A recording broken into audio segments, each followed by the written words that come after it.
हरतालिका तीज का व्रत माता पार्वती ने भगवान शिव को पति रूप में पाने के लिए किया था। हरतालिका तीज व्रत की कथा खुद भगवान शिव ने माता पार्वती से कही है।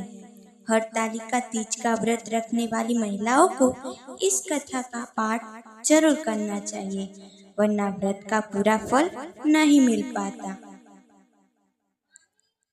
विस्तार से पढ़े हरतालिका तीज की संपूर्ण व्रत कथा। पर वैवाहिक जीवन में सुख, शांति और आनंद की प्राप्ति के लिए जिस कथा का पाठ किया जाता है, उसका वर्णन भविष्य पुराण में मिलता है।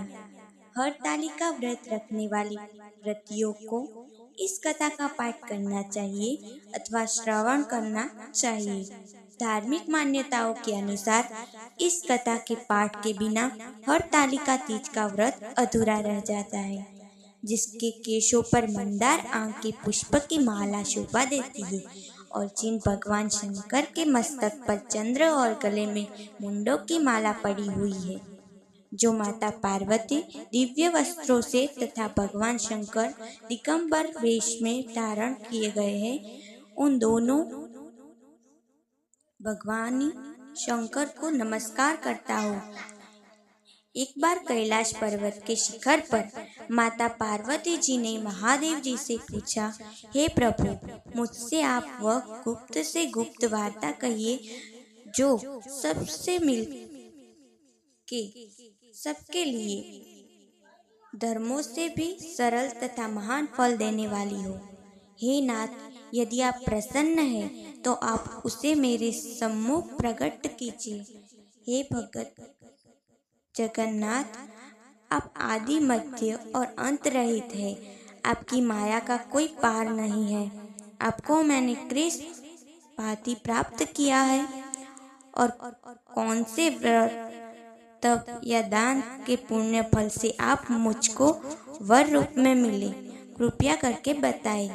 महादेव बोले, हे देवी सुनिए, मैं आपसे सम्मुख उस व्रत को कहता हूँ जो परम गुप्त है।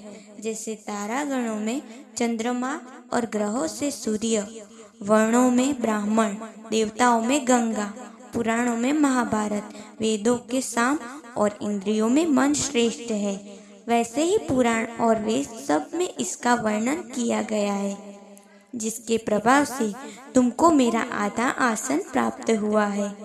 हे प्रिय, उसी का मैं तुमसे वर्णन करता हूँ। सुनो।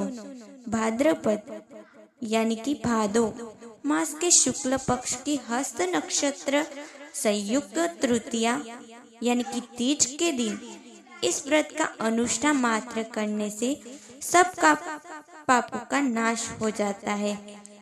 तुमने पहले हिमालय पर्वत पर इस महान व्रत को किया था, जो मैं तुम्हें सुनाता हूँ। पार्वती जी बोली, हे प्रभु, इस व्रत को मैंने किस लिए किया था, यह मुझे सुनने की इच्छा हो रही है, तो कृपया करके मुझे कहिए।